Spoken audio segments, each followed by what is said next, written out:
guy could really get hurt. This guy might not make it home. My unit needs me to do this. I need to do this for them. And so it's not necessarily for me, or it's for them. And the same thing with fraternity. So you're listening to the TKE Nation Podcast with Donnie Aldrich, where we strive to educate, inspire, and entertain you with tips and lessons from frauders and friends of TKE. Thank you for joining us.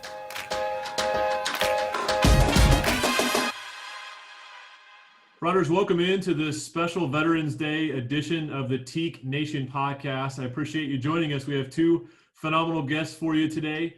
First, Jeff Searcy, who's from the University of West Georgia, is where he was initiated, and Griffin Bryn, who is from our group at UNC Wilmington.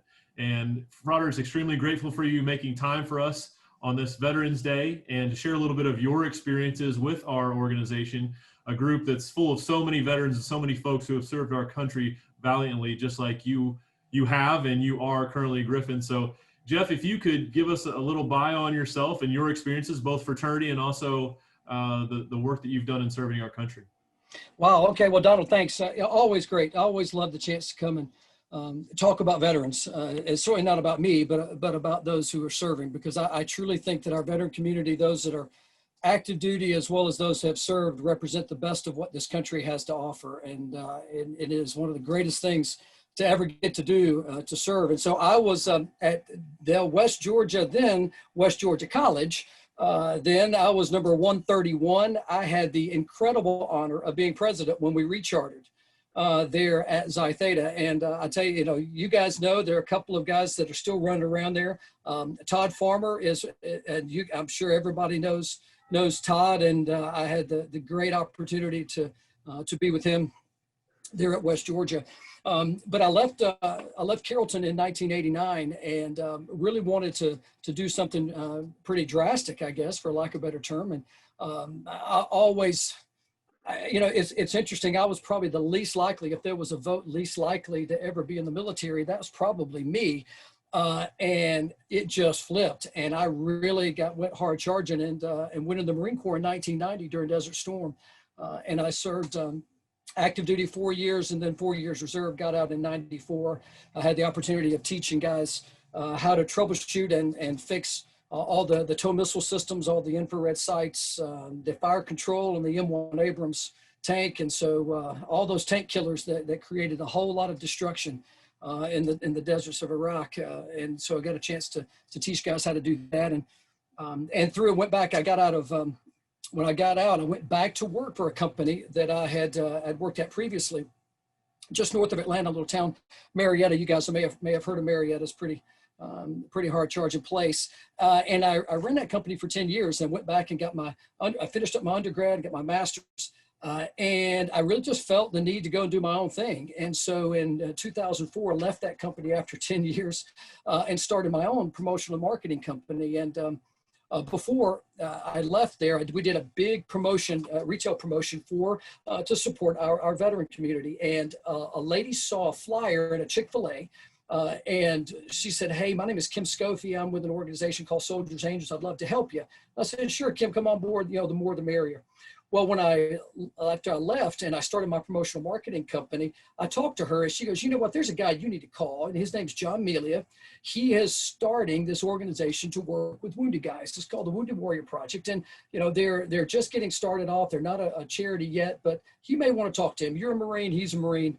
It may work out." And I called John one Sunday afternoon and told him what I was doing, and we kind of struck up a friendship. And so I called it my manufacturing mecca in a little town called Ackworth. It's about, 1,000 square feet underneath a coffee shop. I had screen printing and I had all this stuff done. And so the first 1,500 backpacks that went global to put clothes on wounded warriors when they came back, when they were Landstuhl, Germany, and at Walter Reed, came from my little shop. And so I had the awesome opportunity of do all that marketing and branding before, and even to promote Soldier Ride, which was a contiguous bicycle ride from Montauk, New York to San Diego, California. Really cool story if we got time to tell that. Chris Carney and those guys, unbelievable how that works out. It's amazing what happens off a Barstool and how impactful those things can be.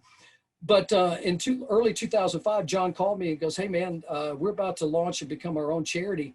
Would you would you consider running the development department and raise money in marketing and PR? And I said, well, John, I'm not a nonprofit guy, man. I'm a business guy. I don't know anything about nonprofit. He goes, well, neither do I. And so I said, sure. And so I came and told my wife, I said, babe, I'm going to Roanoke. And she goes, you're going to work with those guys, aren't you? I said, yep. So literally we started August 1st of 2005. I was the first chief development and marketing officer for Wounded Warrior Project. And we built a pretty awesome machine. In 2008, I left because I really wanted to follow my heart. And I went and asked him, I said, hey, I'd love to, this second part of the transition back, it wasn't transition from the battlefield, but also now transition back into just life. And so our whole education and empowerment and employment programs, I had the opportunity to run those global programs. And so that's that second part of the transition back into the world, back home. And then I left there in 2009 and wanted to work with a number of charities. And so I've done consulting, and I've had the opportunity to teach and do a lot of things over the last 10 years or so. But that's been it. I teach now. I teach government economics. I'm a baseball coach. I still consult. I still get a chance to work with a lot of organizations. So there's my short version. But yeah, it's been a really awesome and wild ride for the last 30 years, I guess. Well, thank you. That's a phenomenal introduction. I can't wait to ask more questions and dive a little deeper into your story.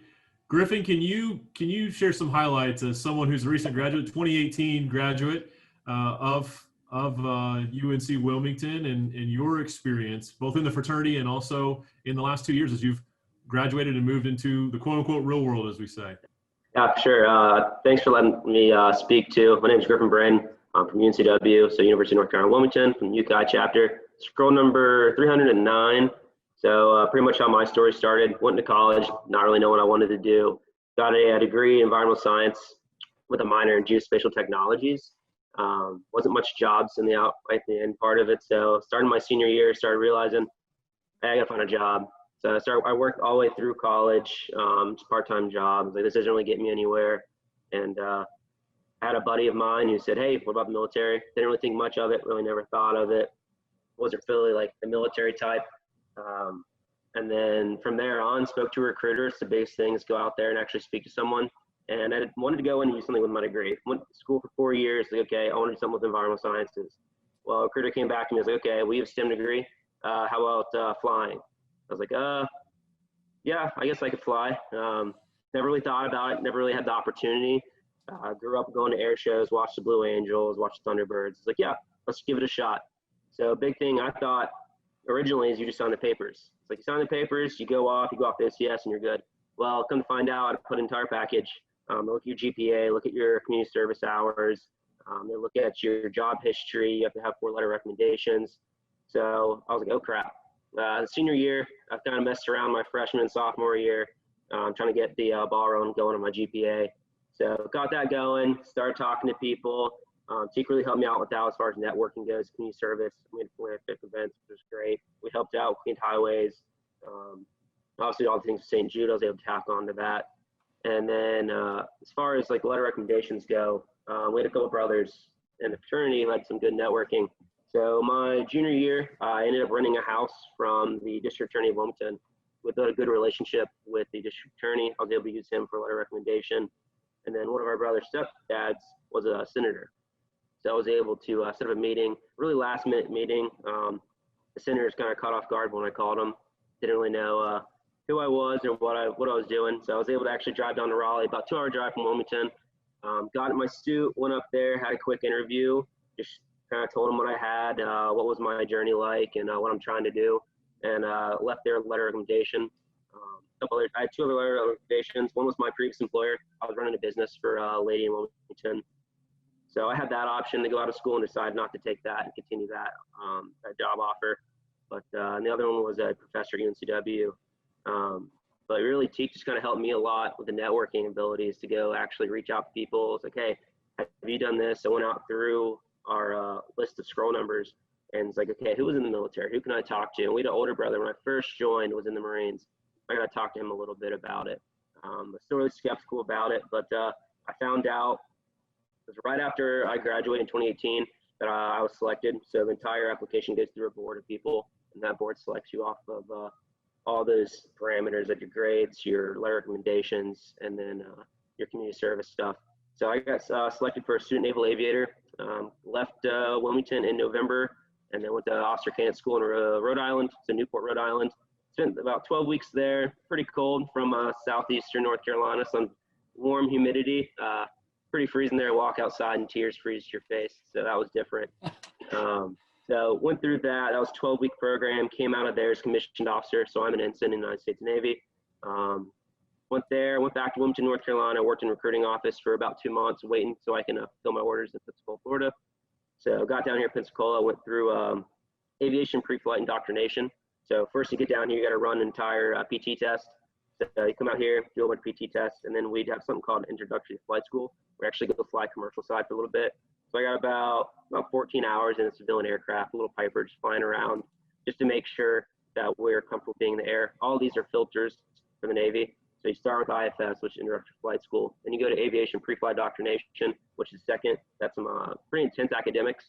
I thought I studied in school, but this definitely, all the information we had to learn in textbooks. We had short weeks to learn everything about engines, all the rules about the airspaces, everything about navigation. So in school, they don't teach you how to read a chart. So they go through, learn how to read a chart, write a chart out, and plan everything. Got through there sometime right before Christmas in December. So I graduated from Pensacola, Florida, and I moved up north about 45 miles to Milton, Florida, the primary flight school, which I just completed. That's where it's hard to put a timeline on it. It took me about 6 months to get through the program with COVID and everything, and all the holidays. But there you will fly the T6 Bravo. So it's a high performance aircraft. I have about 60 hours in that. I got about 4 solo flights, so they let me take it by myself, which I was kind of surprised. That was a little fun. You start off with like visual flying, you do some contact flying, then you do some instrument flying, and you do formation flying. So I never really felt out of my comfort zone. So you're flying right there. So right now, did all of that. I graduated. I selected my future platform. So I'm heading out to Corpus Christi here in the next about a month. I moved out of here in a month, and I'm gonna start flying the T-44, which is a multi-engine plane. And then from there, I'm gonna go out to Jacksonville to fly the P8 Poseidon. That'll be my future platform. That's pretty much it for me. That's my story. You are my kind of guy, man. I love the detail. You know, too many times you get in these interviews with people and you ask them questions and they give you these platitudes and just a couple of things. My man coming in with some details. Thank you, Griffin. And something that you touched on that I want to pose to Jeff as we get going here is how the fraternity played a role in your military service and in your growth, and even some similarities that you might have seen in terms of that experience to when you joined the military, and for you, Jeff, as a Marine. Griffin talked about how the fraternity really helped him, even in just some of the abilities to network, the service that he had done as a member of the fraternity, which propelled him even to have the opportunity to be now in the Air Force. Can you talk, Jeff, about your experience and how the fraternity, if in any way, prepared you for your military service? Absolutely. Well, you know, one, to think about just the structure of fraternity, and there's a brotherhood there, and because I don't care what anybody tells you, you know, you serve your country, and there is so much, and you got the flag, I got a flag back. I mean, I am red, white, and blue, but at the end of the day, it is really more about the guy to your right and to your left, and that's who you are truly serving. Yes, you serve your country, and yes, you do it for all the right reasons. I mean, people don't join the military just on whims. You know, there's that burning inside, and there's that desire to serve something that's a whole lot bigger than yourself. And then that's really what I think draws people a lot to the military. And so, you know, the fraternity provided that platform. I mean, it was about the guys. It was the guys that you were as a part, your fraternity brothers. I mean, I still talk with the guys now. You know, now what is it, 1986? I can't even do the math. 20 something years later, we're still in contact. But that's really what it was. And the fraternity provided that, the framework and the platform and all the wild and crazy that we did. But at the end of the day, it was really about the guys that you were in the fraternity with. And the similarities to the military are really uncanny when you think about it. And Griffin, can you talk about, you highlighted a lot of detail there, as I mentioned detail in your introduction. And I'm curious, if that level of detail, if that was part of your life before you joined the military, or if that was one of the lessons that was instilled upon you. And I ask that, I have a personal focus in there, because as a son of a United States Marine, my whole life was built around discipline and detail, and the way that you did everything mattered. And that was something where anyone who's grown up in a military family who's listening to this understands that. And I'm really proud and grateful for that experience that I had as a child. Now, I might not have been grateful for it when I was living it, but I'm grateful for it now. Can you talk about that, Griffin, if you had any of that experience growing up or in the fraternity, or if really this has been sort of a life-changing, altering experience in joining the military, and some of the skills that you have acquired just through that experience in a couple of years? Yeah, so OCS was a big life-changing thing for me. I was detail-oriented going into, like I said, I managed a company prior for a woman in North Carolina, and I thought I was organized, detailed, but really wasn't. In school, like I said, I felt like I didn't really study too much, kind of eased by school.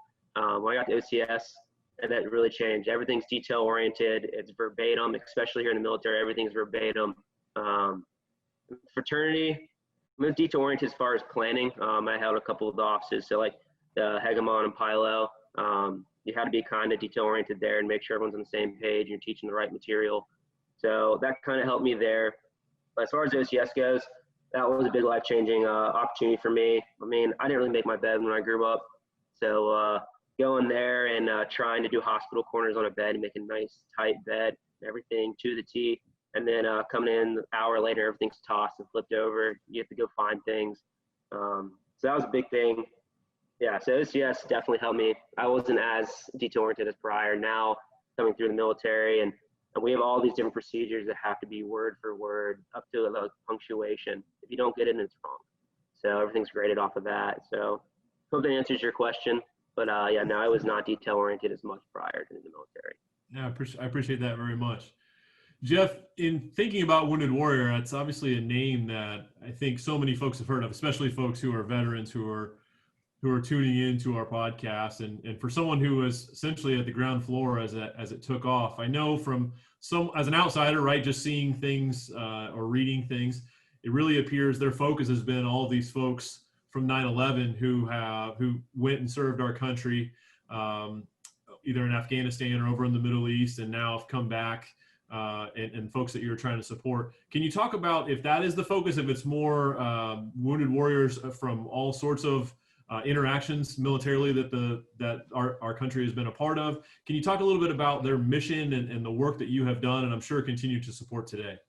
Yeah, well, that of course it was I can't speak really to what they, their primary focus now certainly still focused on the warrior, the longevity, because knowing that, the primary focus were the guys from Iraq and Afghanistan in that global war on terror.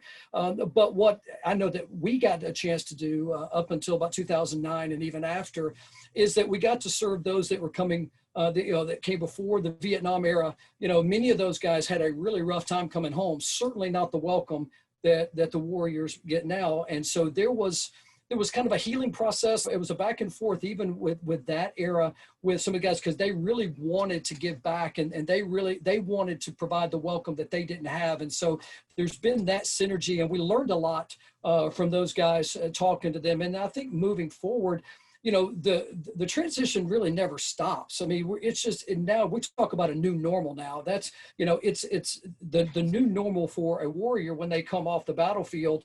It is a complete life-changing oftentimes, because for so many, many of them wanted to do the military that's what they wanted to do. And that's all they've ever wanted to do. And because of a circumstance, sometimes, and it completely changes and flips their trajectory now. And so now they got to come back and refocus, and that military training and all of that really helps.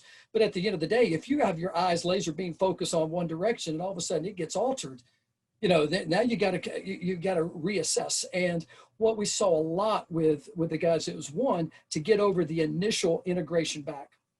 Then it was really trying to figure out, what am I going to do in my life? And that's where with the education side and the employment, because so many might not have been great students. Griffin, obviously, a great student. And I really was never, I was okay student. I really didn't put the effort into it. And a lot of guys, the schooling and college wasn't really where they wanted to be. And they really wanted to do something else and make a difference. And so being a student or seeing yourself as being able to sit in a classroom a lot of times wasn't that. And so now it's a matter of how to reacclimate and really kind of help them see themselves as students, as whatever it is that they want to do. And I think that's we look at now the combat stress component and really dealing with that, because it's such a nebulous type of concept. It's the one that nobody wants to talk about, but everybody knows it's there, because there's no, it's not a black and white, I can give me an aspirin and all of a sudden my headache goes away. This is something that will be there. And you don't necessarily have to have been a part of a combat situation or anything, a traumatic incident. Think about our first responders and our firemen and those on a car accident. If you're the first person on the scene, the vision of what you see a lot of times inside of a car, whatever it is, that those images stay with you. And so I think the continued mission, and I certainly can't speak for the guys, but I know that we saw it early on. We knew that this was not going to be something that's going to change or be taken care of in 5 years or 10 years. This is going to be a long-term process, because we saw it with the World War I guys, the greatest generation of World War II, certainly Korea, Vietnam. We saw that, and it never really left them. It was just a matter of how do we adapt. And today, with the decentralization of guys, where the World War II, what we saw early on was that when these guys came back, even from Vietnam and World War II, they went back to the towns a lot of times that they left from. And so there was an instant support system just from the guys who served together.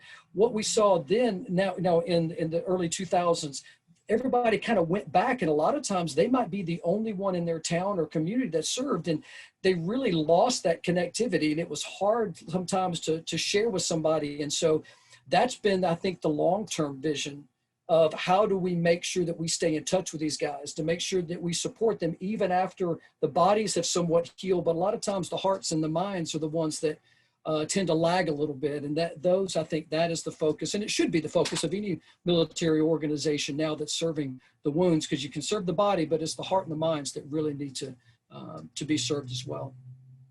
That's well said. Thank you. Thank you for sharing.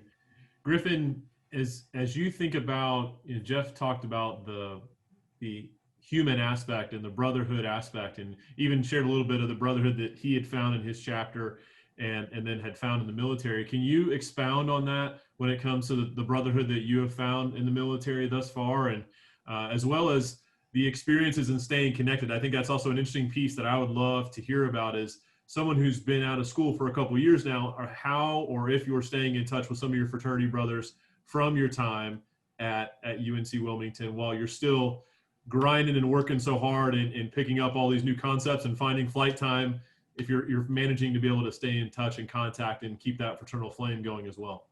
Oh yeah, so brotherhood's a really big thing in the military. As far as I went to OCS with I started I think with 45 guys. After the first week, we had over half the class drop, and we have other people roll in. Just kind of how it works at OCS. You have people who fail out or decide they just don't want to be there anymore. We have a massive group text, even people who come in before me or after me. We're all here to help each other.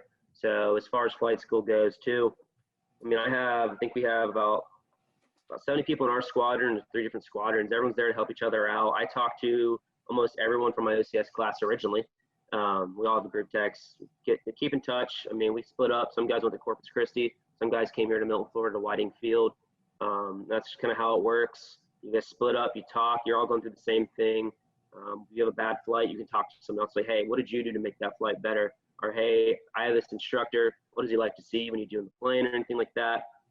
And then as far as brotherhood and fraternity goes, I still talk to almost all the brothers. I got married about almost 2 years from now, right after college, and I had to go do a courthouse wedding just because military, you just don't get a lot of time off. You only got to take leave.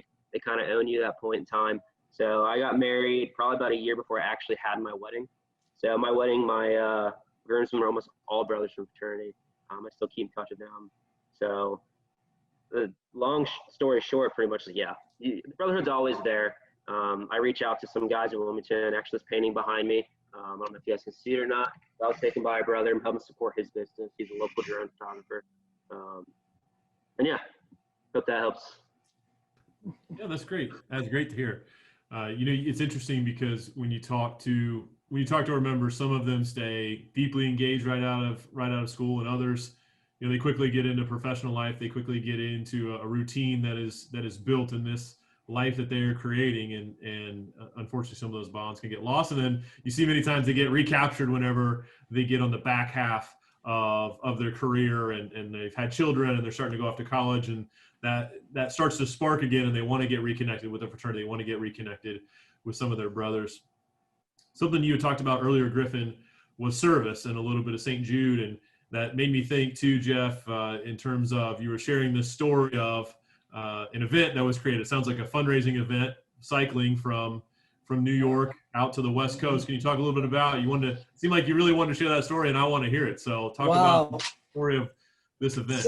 So the event's called Soldier Ride, and a guy named Chris Carney. It materialized in a place in Montauk, New York called Stephen Talk House. It's a kind of a bar and a place they have events, and he was on the bar stool and said, "Man, I want to do something to raise some awareness for these guys. How about if I ride my bicycle across the country?" And of course, at the end of a night, man, everything sounds great, and that's like the greatest idea ever. And rarely when in the morning do you realize what you just said but he actually went through with it. And so the first year he did it by himself, literally a contiguous ride from Montauk to San Diego, California. The second year, there were 3 wounded warriors that actually went along with him. And so that was a huge piece going on. They got one, Heath Calhoun. He was a bilateral amputee, his leg. So he literally he hand cycled from Montauk, New York, to San Diego, California. Others, Ryan Kelly was an amputee. He was a part of that group. And so you had 3 wounded warriors that actually went along with Chris. And they went literally from Montauk, New York to San Diego, California. And what a great thing. I mean, they stopped off in different ballparks. This is also when Fox News really just embraced Wounded Warrior Project, and they still do. They still talk about it, but they really embraced it and literally tracked the ride all the way from New York to San Diego, California. And so when one of the things that we did on the resource development side, we started to have these different rides in cities, and we kind of created ownership of these different cities that would have their own ride. And so as opposed to going as a part of something from New York to California, we did one in the Empire State. So we had a big New York ride where we went down to lower Manhattan, and then we had a DC ride, and we had a California ride, and we had a Dallas ride. So really we went all across the country to really create ownership locally, because the challenge of any nonprofit, you can have these big lofty realms up here, but your ability to reach somebody in a community, that truly shows the power and the impact of an organization. And Wounded Warrior, what we did, I spent 275 days a year the first 3 years on the road. I mean, every year, but our goal was to reach the individual, because at the end of the day, you can say you're doing great things, but unless you actually provide that service to somebody in the middle of Kansas or Iowa somewhere, you're really not doing what you're set out to do. And so that's one of the things that created that awareness, and it really showed. I mean, you look at the logo and you look at the name, there's no bones about what the organization does and who they're serving. And so it was, I won't say it's an easy sell, but it was certainly something that once you put it out there, you had to back it up. And I think that over the life of the organization have really, impacted literally thousands, not just the warriors, but their families as well. And that's the big thing too. We knew right out of the gate that we got to serve the warrior, but we got to serve the family as well, because a lot of times the families are forgotten. They're the ones, the guys, when we're out, we know exactly what's going on. Mom and dad, sisters, wives, they don't know what's going on every day, and you just can't give them that frame of reference. And so to have a network of families that understood as well was just as important as to have the network of the guys, because that, again, it's a support system. When you go home, and unfortunately, you take a lot with you. And a lot of people don't have that same frame of reference. And so it's a huge, important piece. So that soldier ride, those first couple of years, man, that was huge because it really put a face, an organizational face to a community, and they got to see things that were happening right there on the ground. I love it, and I love the connection to the fraternity. Obviously, many times that's where my brain goes and how it connects to our organization. And so our members participate in the St. Jude Walk Run, right, locally in their community. St. Jude does the same experience where they're trying to create that same thought process. And so to see this idea come to fruition and for you to talk about the background of it, I really appreciate you delving into it. I would love to give both the opportunity, Griffin, I'll start with you, just to talk about anything in your military experience that you'd love to share with our listeners, because you really have two audiences, right? One are folks who have lived some of those experiences. And I'm sure as you talk about folks who have gone through training and the folks who dropped out, and they can think about the folks who might have dropped out that started in their classes. And then you have folks like myself who haven't lived the military service, but I sure am appreciative of the service that you all provide and just learning more about some of those experiences. And if there's any lessons that I can take from some of the growth that you've been able to find in your service. So I'd love for you just to talk about anything from your military service that you want to share with our listeners and touch their minds and hearts and the impact it's had upon your life. Some of the big thing that I've learned with the military is everything's gonna be tough. Nothing's really gonna be as easy when it comes to the world. It's that famous quote, I think Rocky said it or something. It was like, you get hit, you get back up pretty much. So I've had a couple experiences here in the military. It's like, even at OCS, everyone questions themselves, all right, am I cut out for this? Can I do this? Like, I just want to go home. I'm getting yelled at. I'm tired. I miss my family. There's going to come a time somewhere in your career. It's like, okay, is this it for me? Am I done? I knew coming into the military that I'm signing onto a long commitment. For the Naval Aviator, it's 8 years for a contract. So I have to do 8 years on top of how long it took me to get my wings of gold. So up here, probably about 10 years of service for me. That's like the biggest thing I tell people is just get out there. I never thought I had the opportunity to do this, and I had the opportunity.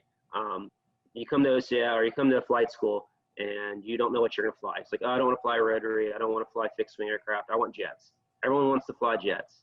And I had that opportunity.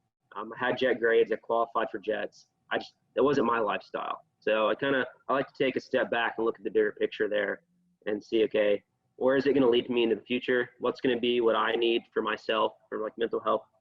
And yeah, that's, as soon as you stop and you think it's like, this is it, I don't want to do this anymore. I'm tired of this. Yeah, just the biggest advice I can give to people, just keep on going. Even like the civilian world, it's just, all right, you don't get that promotion, all right, work harder. I'm always in the mindset, there's always something you can be doing to better yourself and better the world. Even lean back to fraternity, like with all the philanthropic stuff that TKE does, it's like, okay, yeah, we have a good chapter, we got good brothers, but we can always build the chapter. We can always make the chapter better. We always make the fraternity better. We can make our names better. So yeah, just keep going. That's what I tell everyone. That's kind of what I've learned in the military. Just keep driving forward and get it done.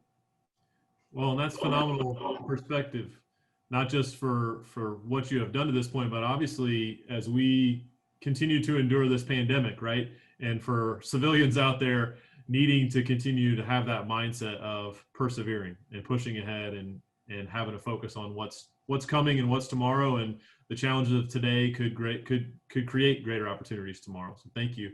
Jeff, when you ask you that big, broad question, talking about your experiences and showcasing them to our fellow frauders, what are your thoughts?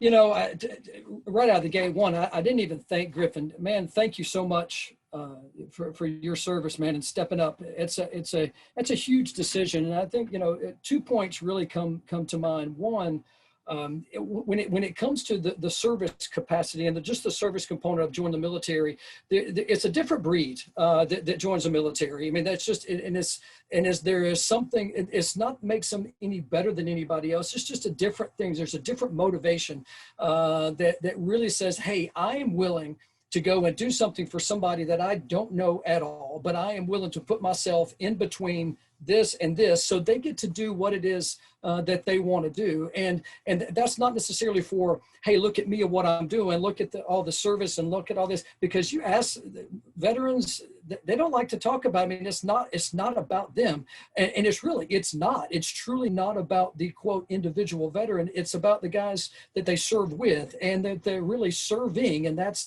the general public in our country and people. And so, when we come down to our veteran community, and just like the fraternity as well, you're serving something bigger than yourself. I mean, because you can't really look at yourself, because at the end of the day, in a fire team, a Marine Corps fire team, 4 people, you got a squad. And so it's not just an individual, but a team. And unless everybody on that team that's a part does their part, there's not success. And really, when you think about for the fraternal aspect, everybody has a job. You have the president, the apprentice, and you got the palortates, you got the hegemon, everybody has their job. And if that team does not perform its job to the best of their ability and to perform at a level, then the chapter doesn't do well. And then in turn, the overall organization doesn't do well either. And so, and we don't have to do that. In other words, even in the military, there's so many things that guys will do. One, it's expected, but 2, they know that if they don't do their job, this guy could really get hurt. This guy might not make it home. My unit needs me to do this. I need to do this for them. And so it's not necessarily for me, or it's for them. And the same thing with fraternity. So, any military, they're doing it if it's a bigger purpose. And that's why employers love to find military guys. And it's not that every guy who's a veteran is going to be the greatest employee, but the fact that they understand structure, they understand there is an importance of being on time. There's an important component of doing your job, whatever it is, and knowing there's a level of hierarchy. And there's an importance outside of just your little sphere of influence, that what we do is going to have an impact in other places. And I think that's the other piece too. When we think about the fraternal aspect, is that you guys in your chapters, yes, fraternity, it's a social organization. Yes. And it's something that you have fun and you do that, but you're serving a much bigger purpose, because there will be guys that will come after you. And what you do today and the ground and the foundation that you create within your chapters is only going to create that foundation and to build that for the guys that are coming after you. You're not working in your chapters right now for you. You think you are, but you're not. You're actually building it and making sure it's there for the next generation and the next generation. Because, hey, Teak, building generations of men, right? I mean, that's really what it's there for. If you don't do your job today, that chapter is not there tomorrow for that next generation to come through, and it won't be able. The organization will not be able to fulfill its mission. And so there's so many correlations between the military and the fraternity, and the guys that have served understand that. But I think also when you get a chance to thank somebody that served the military, just thank them, but don't make a big deal out of it. Okay. I mean, because the guys, again, yes. Okay. You're welcome. What do you say? I mean, when the guys, thank you for your service. You're welcome. I mean, so I think it's more just the acknowledgement of thanks and appreciative nation, because at the end of the day, freedom is not free. It has been paid for by the ultimate sacrifice of so many. And I pray that our country never, ever forgets what is done, because right now, and I'm going to go ahead and tell you guys, this is it. There's so much going on in our country today.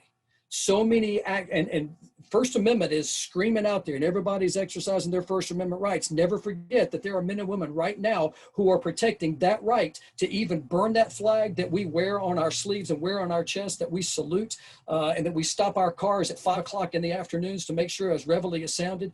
There's a reason for that, and there is a population out there that's serving that, and they're willing to do that. So I pray we never, ever lose sight and forget the guys, the men and women right now, and the generations that will come after us to secure those freedoms that we love to exercise, but this certainly comes at a price. My kind of guy, Jeff. I love the energy. I'll tell you, when COVID breaks, I want you to come out and be my hype guy on some of these fraternity events. Just you breaking down the fraternity right there, and then reminding all of us, men like Griffin and Jeff, the service that you provided, and my father, that it is done for a reason. And they are so giving, and they're giving all of us a gift that are walking around every single day in this country with rights. Jeff started to take my clothes. We've had a phenomenal 35, 40 minutes together. Griffin, I want to start with you, and then Jeff, I'll give you a chance to try to add on to that phenomenal aspect of what you just shared. But we talked about the fraternity, talked about society as a whole. I want to end this Veterans Day episode and give you the opportunity just to address our veterans and anything that you would like to share for any of our veterans out there who might be taking in this podcast. Yeah, let's just say thanks. I mean, the big, a big thank you. I mean, everyone who's gone before us and that are here serving now, it was built off the people who came before us. Definitely the military wouldn't be what it is today for the people who haven't done or had their sacrifice, serving their time in their life and giving back to the community. So I really just thank you. I don't know. I mean, you'll walk in the streets, if you're in uniform, you'll hear, thank you for your service. And it is kind of like, what do you say to that? It's like, okay, you're welcome. Now, I'd like to say, like, I'm glad to serve. I'm still currently serving. I'll say I'm glad to serve. But I like, honestly, well, thank you for your service. That's the big thing. Yeah, just thank you. Cool. Thank you, Griffin. Thanks for being here. Jeff, anything you'd like to add as you address our veterans on this Veterans Day? Yeah, the last thing, this thing that we don't like to talk about, the average of 21 veterans that are taking their lives every single day on an average. So if you have served, or listen, at the end of the day, you still matter. You still have so much to give, no matter what you might look in front of you. Think about that 1,000-mile stare that they taught us in the Marine Corps, and they taught us in the military. Man, look right beyond, look past that barrier, whatever it is that's right in front of you. Look past it. Again, nothing is ever as bad as it appears. Think about boot camp. Think about those things that, just the nastiest time. The only easy day was yesterday. I mean, you think about that, and that is it. And so keep going, keep pushing. Listen, I know that it is in our hearts as military guys that we truly believe that we are indestructible. We believe that we are bulletproof. We believe that we can overcome anything. But at the end of the day, we know that it's the guy next to us a lot of times that's pulling us out of that nasty. Well, okay, so if you reach that point, veterans, please, make sure that you allow one of your brothers to pull you out of the nasty. Listen, there is no shame in that, because at the end of the day, we all want to live to fight another day, because we cannot continue the fight if we're not around. So what I'm asking is, as we start, one, pray for our veteran community, pray for those that are struggling. And listen, it's life. That is real life. So one, don't let it beat you, because once you give in, then you let it beat you. So don't allow it, but also reach out. There are guys that want to talk, and unfortunately, we just don't like to a lot of times, but there's nobody else that understands it. There's nobody else that understands where you've been except the guys who are there. So allow them to, even if it's not about you, it's about them. Let them share. Let them talk to you. Let them vent. Let them get some things off their chest, because trust me, at the end of the day, iron sharpens iron. And that's really what we are here for. So allow that to happen. And so to our veteran community, thank you guys. We're not here without you. And this country will not continue without you.